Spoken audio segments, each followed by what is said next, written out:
All right, so we about to get set up right now, and I'm about to pull out the computer, do a few things.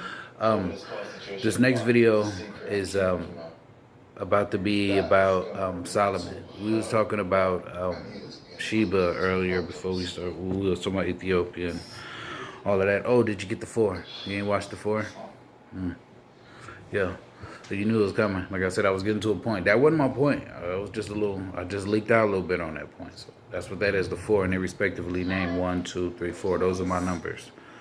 You ain't checked those out, but we just got into talk about Sheba and all that. So we're gonna talk about King Solomon this time, real quick, and then I'm about to get set up, and we're about to get into some kind of left field stuff. Right? So Day Black Shalom L'Chaim, purified drink of water. Got us up there. Shouts out to the soil. Try to support the people, not the cause, and cue that music I like. Heritage sickness, every day I piss money away. I'm a material slave, trying to polish this ball in this chain. The untold narrative of King Solomon reveals a monarch who was admired, yet his journey was not free from controversies.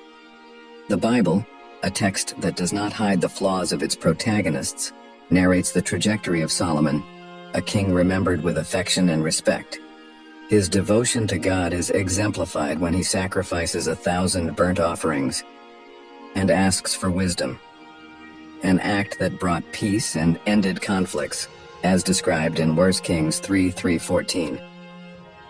Solomon expressed his love for God by following the guidance of his father, David, and performed sacrifices and burned incense in sacred places.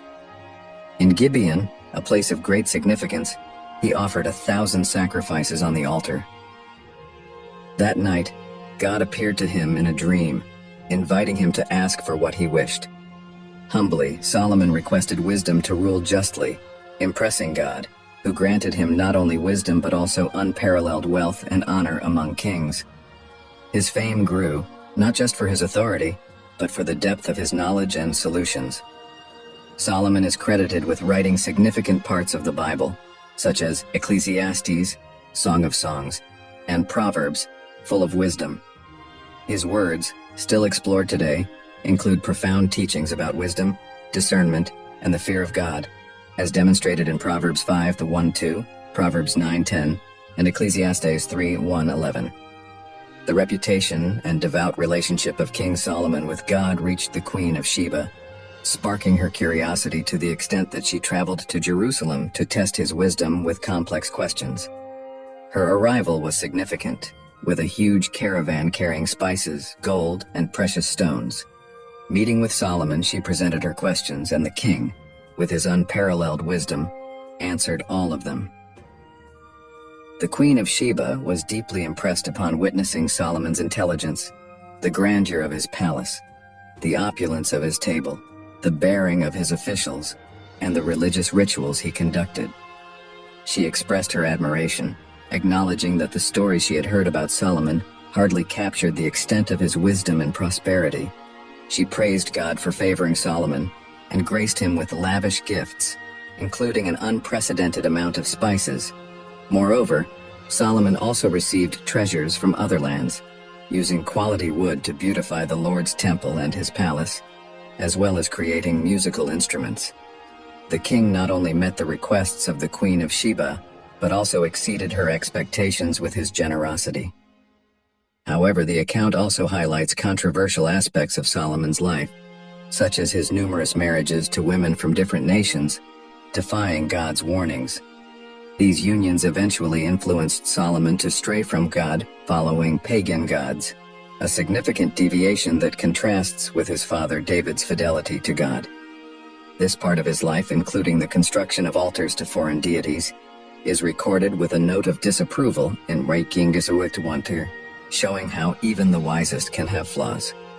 God's wrath fell upon Solomon, whose heart had turned away from the Lord, despite 2 divine appearances and clear warnings against worshiping other gods. Disobeying God's commandments, Solomon faced a severe consequence, the loss of his kingdom. God announced to him that he would tear the kingdom from his hands and give it to a servant, but out of respect for David, his father, This would happen in the reign of his son, leaving him only one tribe. Solomon's downfall was precipitated by his lust, weakness, and indiscipline in romantic relationships, leading him to drift away from God and to lose almost everything he possessed, as described in 1 Kings 11:28-40. Jeroboam, a man of prominence, was chosen by Solomon to lead the work of the tribes of Joseph. Meeting the prophet Ahijah, Jeroboam received the prophecy that he would receive 10 tribes of Solomon's kingdom, while one tribe would remain with Solomon's son, ensuring the continuation of David's lineage. Solomon's disobedience to God's commandments resulted in his punishment, but with the promise of maintaining David's lineage in Jerusalem. God promised Jeroboam to reign over Israel under the condition of obedience and righteousness.